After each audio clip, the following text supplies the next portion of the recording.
Mia took me into the basement of the building. They used the basement for storage. Most of them were food storage. At the end of the long alley, we arrived at Putra's private storage. Mia opened the door and let me in. Mia pointed at a bonsai tree in a glass box. "Why do you grow a bonsai tree in a basement?" I asked. "I don't grow it, it's already dead. It will remain like this for a very long time." I put the tree inside this glass box and vacuumed the air out. This tree was killed that night. At that time, we only had 2 water reserves. One night, a powerful lightning hit one of our lightning rods. It was so bright I couldn't see what happened. Only the sound was very loud. When the light had subsided, I saw the wall of one water reserve has tumbled down. The next day was sunny, so we checked the vicinity. The water tanks were located in a restricted area. I only planted shrubs and bonsai in pots in that area. Many of them were electrocuted by the water from the broken tank, Mia explained. "Are all the trees here dead?" I asked while looking at other trees in glass boxes. "Yes," she answered. "I took samples from each tree, put them under a microscope. The sample from the dead tree didn't have any living cell. Because they are pretty, I put them inside glass boxes and sell them. But the story behind these beauties is scary, isn't it?" "Except trees, was there anybody hurt?" I asked. "No, nobody was hurt, not even a single animal," Mia answered. "All my employees know the danger, so they won't walk outdoors on rainy days. Especially the restricted area, only engineers may enter, except when we ask help for cleaning. We only clean on sunny days, of course. And none of us dare to enter that area when we harvested lightning.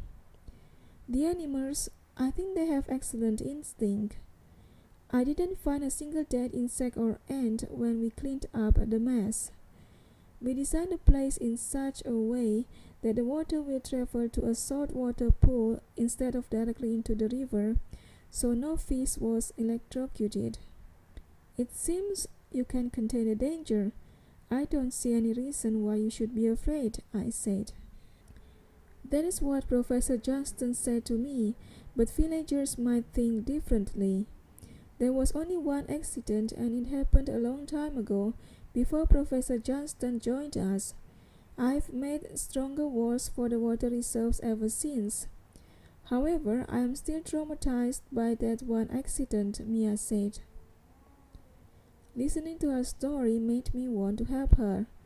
"Okay, I'm going to Switzerland with you," I said. "Really? Thanks," Mia said with a big smile. Next, we discussed our schedule. Then I had lunch with Mia and her employees in the dining room. There I was introduced to the engineers, including Professor Johnston. I was quite impressed to see Mia eat together with all her employees, and they seemed to get along. The cooks would provide 2 or 3 choices, but the employees had to enter the dining room as soon as it was open. Otherwise, their preferred choice might be gone. Only Professor Johnston had the privilege to choose and be served before everyone else.